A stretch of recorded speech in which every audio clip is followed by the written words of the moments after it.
নমস্কার বন্ধুরা, মিটমিরা চ্যানেলে আপনাদের সকলকে জানাই স্বাগতম। আশা করি আপনারা সকলে ভালো আছেন। তো আসুন, আজকে আপনাদের জন্য নিয়ে এসেছি নতুন একটি রেসিপি। তো আজকে আবারও নিয়ে চলে এসেছি নতুন আরেকটি রেসিপি। এটা হলো রিঠা আর মাছ।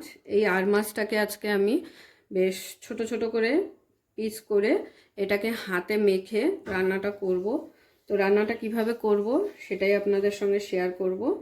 তো এই মাছগুলোকে আমি এরকম 4 থেকে 5 টুকরো মাছ যদি আপনাদের ঘরে থেকে থাকে, তো সেইটা দিয়েই কিন্তু সব পরিবারের জন্য রান্নাটা হয়ে যাবে।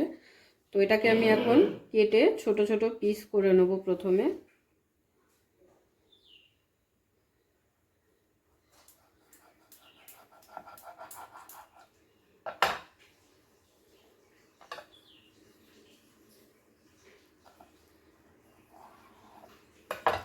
দেখুন, ঠিক এরকম সাইজ করে সব মাছগুলোকে কেটে নিতে হবে। বেশি বড় রাখা যাবে না, যেহেতু এটা ভাপে ভাপে রান্নাটা হবে। তো ঠিক এই সাইজ করেই কেটে নেব।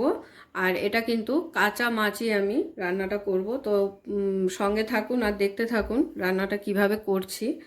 তো এইভাবে সমস্ত মাছগুলোকে আমি প্রথমে কেটে নেব।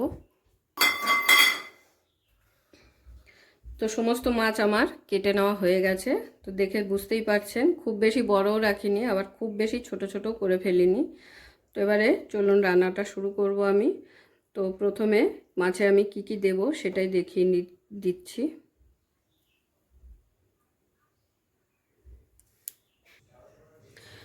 তো চলুন রান্নাটা শুরু করব এবার।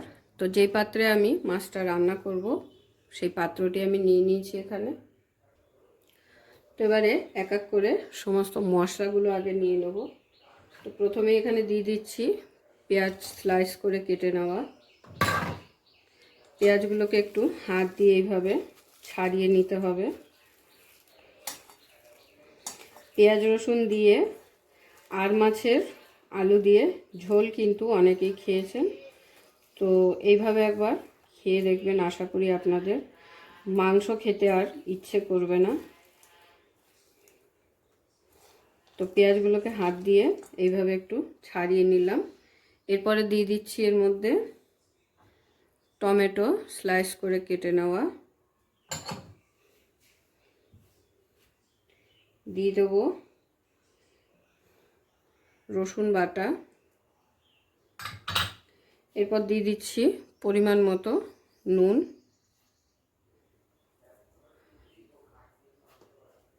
নুনটা কিন্তু অনেকের হাতেই কম বেশি হয়, তো সেই কারণে আমি মনে করি প্রথমে একটু কম নুন দিয়ে দেওয়াই ভালো, যাতে করে নুনের পরিমাণটা বেশি না হয়ে যায়। তো পরে প্রয়োজন হলে টেস্ট করে আবারও কিন্তু নুন দেওয়া যায়, কিন্তু বেশি নুন হয়ে গেলে সেটাকে কিন্তু কাটানো খুব মুশকিল। তো এবারে দিয়ে দিচ্ছি লঙ্কা বাটা। আপনারা যে যতটা ঝাল খান সেই বুঝেই ঝালটা ব্যবহার করবেন। তো লঙ্কা বাটা দেওয়ার পরে দিয়ে দিচ্ছি এখানে আদা বাটা। মোটামুটি মাংসে যা যা মশলা দিতে হয় সমস্ত মশলাই কিন্তু এখানে পড়বে। মাংস বলতে নর্মাল মাংস ঘরোয়াভাবে যেটা রান্না হয় তো সেটাই। তো দিয়ে দিচ্ছি কাশ্মীরি লঙ্কা গুঁড়ো। এটা কিন্তু শুধুমাত্র কালারের জন্যই ব্যবহার করা। দিয়ে দিচ্ছি হলুদ,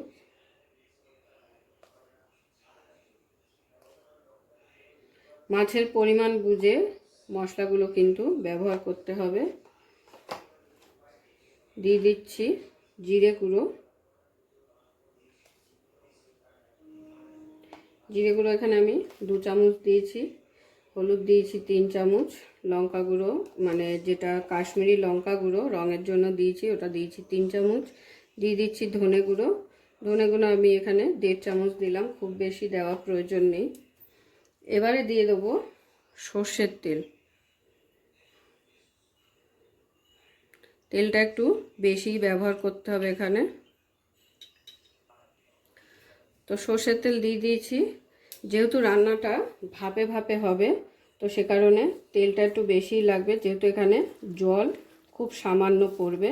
তো এবারে সমস্ত মশলাগুলোকে পেঁয়াজের সাথে আর টমেটোর সাথে বেশ ভালো করে হাত দিয়ে এইভাবে মাখিয়ে নিতে হবে।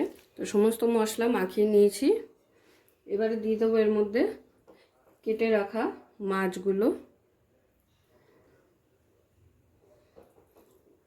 আবারও বলছি, এই মাছটা কিন্তু খেতে খুব অসাধারণ হবে। তো দেখতেই পেলেন কাঁচা মাছই কিন্তু আমি এখানে দিয়ে দিচ্ছি। এইভাবে কাঁচা মাছ দিয়েই কিন্তু এই রান্নাটা হয়। তো যারা যারা এখনও খাননি অবশ্যই ট্রাই করবেন। পেঁয়াজ রসুন দিয়ে নর্মাল ঝোল তো অনেকেই খেয়েছেন, কিন্তু এইভাবে একবার ট্রাই করে দেখবেন।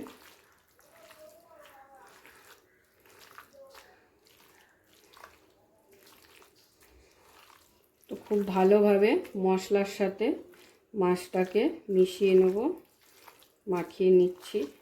এইভাবে হাত দিয়েই কিন্তু মাখিয়ে নিতে হবে। এই যে আমি মাখছি, এখনই কিন্তু একটা খুব সুন্দর ফ্লেভার বেরিয়ে যায়। হাতটা একটু ধুয়ে নিলাম এর মধ্যে।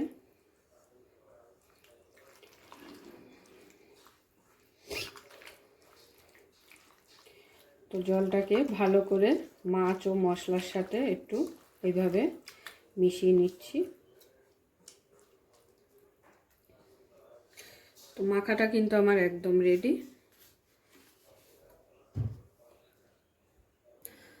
এবারে গ্যাস ধরিয়ে দিয়েছি, রান্নাটা শুরু করে নেব। এবারে খুন্তি দিয়ে একটু এরকম ভালো করে মিশিয়ে দিচ্ছি।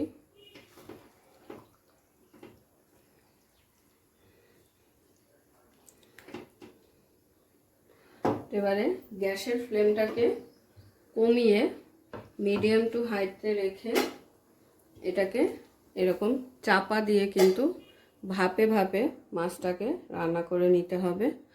গ্যাসের ফ্লেম কিন্তু কোনো মতেই জোরে দেওয়া যাবে না, তাহলে কিন্তু এই মাছের স্বাদটা আসবে না।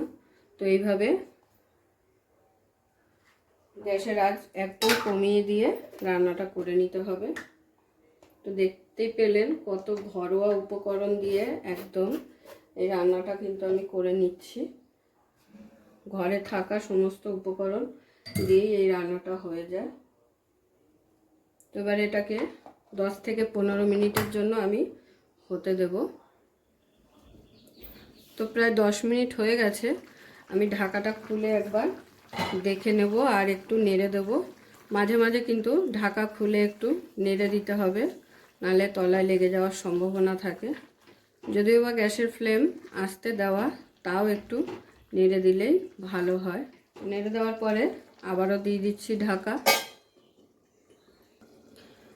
তো প্রায় 10 মিনিট আর আরও 5 মিনিট পরে আমি এটাকে জাল করে নিয়েছি। এবারে খুন্তি দিয়ে আবারও একটু নেড়ে নিচ্ছি।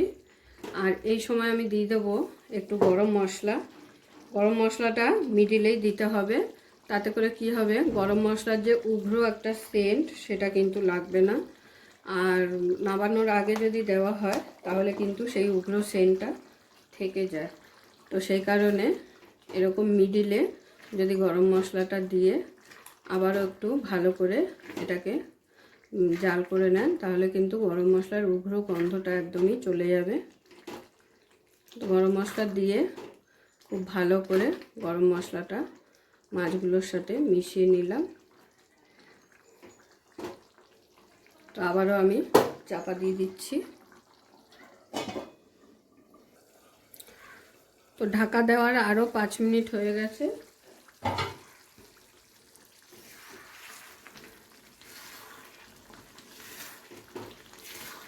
মাছটা কিন্তু প্রায় হয়ে এসেছে।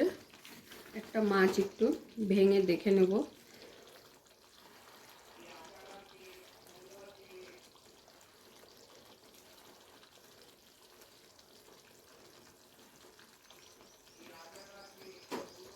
মাছ কিন্তু খুব ভালোভাবে সিদ্ধ হয়ে গেছে। তো ফাইনালি আমার আর মাছের রেসিপি কিন্তু কমপ্লিট।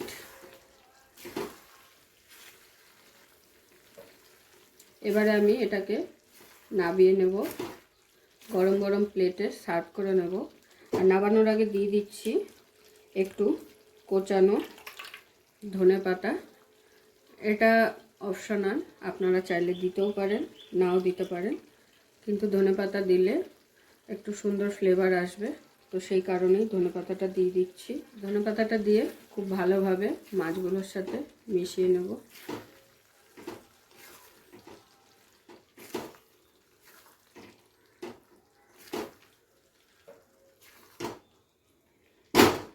এবারে গরম গরম প্লেটে সার্ভ করে নিচ্ছি।